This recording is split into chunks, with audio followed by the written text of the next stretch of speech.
Nursing ജീവിതത്തിൽ കലാപരമായ കഴിവുകൾക്ക് ഒരുപാട് പ്രാധാന്യമുണ്ട് എന്ന് പറഞ്ഞാൽ നിങ്ങൾ വിശ്വസിക്കാം?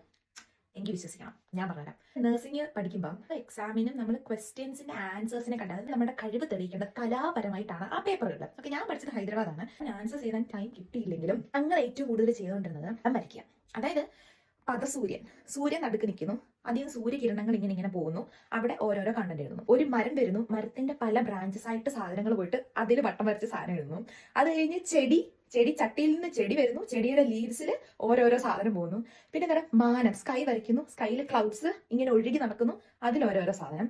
പിന്നെ ഓറഞ്ചായി, ആപ്പിളായി, മാങ്ങയായി, തേങ്ങയായി, ചക്കയായി, പ്ലാവായി.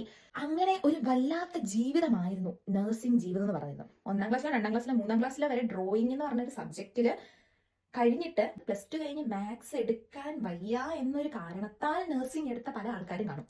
അങ്ങനെയുള്ളവരെല്ലാം ചെന്ന് പെട്ടത് ആർട്സ് ആൻഡ് ക്രാഫ്റ്റ് വർക്ക് ജീവിതം, അതായത് ആ സാധനത്തിന് നഴ്സിംഗിനെക്കാട്ടിൽ ഇമ്പോർട്ടൻസ് കൊടുക്കുന്ന ഒരു സബ്ജക്റ്റിലേക്കായിരിക്കും. ഞാൻ വരയ്ക്കാൻ അറിയാത്തവനും നഴ്സിംഗ് എടുത്തു കഴിയുമ്പോൾ എന്താണ്, പടം വരയ്ക്കാൻ പഠിക്കും. ഇത്തരത്തില ഇത് അന്യ സംസ്ഥാനങ്ങളിൽ മാത്രം നിന്ന് പോകുന്ന ഒരു കലാരൂപമാണോ അതോ എല്ലായിടത്തും ഇങ്ങനെയാണോ?